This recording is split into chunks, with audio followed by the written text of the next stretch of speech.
I don't know where to start. He was just a lovely, caring little boy. He was brave and he just brought happiness to everybody that met him, everybody that knew him. He was just lovely.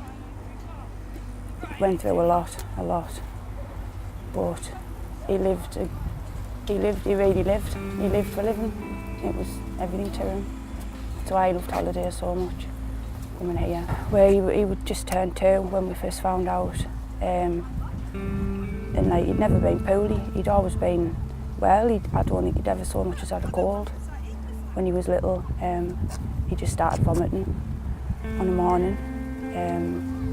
Like, we didn't think it was anything serious at first. We just thought it was maybe a bug or something, and then it just got to the point where he'd wake up, be sick, and then you just carry on as if nothing had happened, and ended up getting checked, sent home, checked again, ended up going into the hospital. Said he had ketones or something in his urine sample. They couldn't figure out what it was, started giving him scans, and the first one they did was on his head, and they came out and said there's a mass at the back of his brain. And that was it. It was just... The next day we were at RVI Newcastle and he got surgery. It all just started from there. And he was there the next 14 months, solid. It was just surreal. Even now, sometimes you'll sit and you can't get your head around it. Like, everything that's happened, everything he's had to go through, and you just don't think it would happen to you.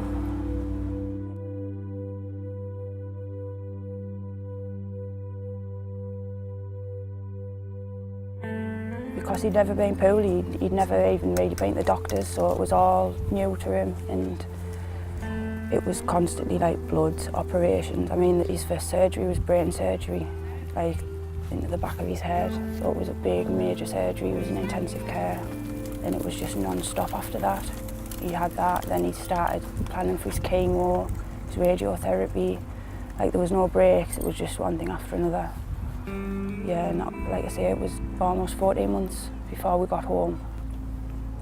You just don't know what to do. We just focused on Mason, like, to keep us going. Because if you stop and think about what's going on, you can't carry on. You've just got to think about now and what's happening now, and if he's all right and what you need to do, and you just get on with it. He just, like, it's your little boy and he's poorly and there's nothing you can do. You've just got to do what you can and be there for him. And then THHN came along, this offer of a holiday. What was that like for you at that point?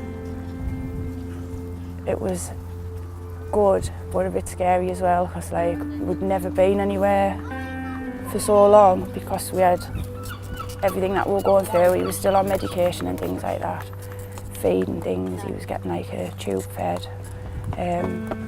But yeah, it was something to look forward to.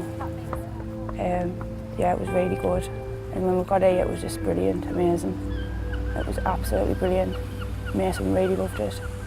Like, for that week, it was just being normal again. No hospitals, no doctors, no nurses. Like, yeah, it was just being a normal family. And it was really nice, really nice. Sorry.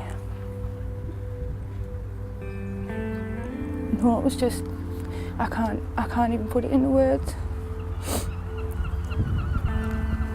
Like, the memories we've got, it's just, you can't put a price on that. It's everything to us. Like, we can look back now and we've got photos and videos, and we can remember all the good times that we had with Mason and how much he enjoyed himself. It's everything to us. Like, it's really, really helped us, being able to go away and do normal things with him. It's helped us to carry on. It's given us a reason to carry on as well. When we came here, the first time we came here, it was the first time in over a year where we'd just been able to be like that, just be a normal little boy again and not have to worry about anything else. It was absolutely amazing. Just sitting watching him, playing in the ball pit and going on the beach, everything was just absolutely amazing. Like, because when we first came down, we never thought we'd come back really, and then when they said, oh no, you can come back again if you want, like, we couldn't believe it. And when we told him, that was it, he was just excited to come. Yeah, and he remembered it as well, which he didn't normally, because I mean he was only 3 or 4 at the time, but no, he remembered it and he looked forward to it. Yeah, he loved it here. That's why we asked if we could put the plaque at the Marine Hotel, because he knew the hotel and that was his favourite place really, looking on the Painting Beach. He loved it there. Because it's hard to look back and remember the good times, but you have to keep yourself sane. And like, they are the good times, and we'll always have those. Nobody can take that away from us.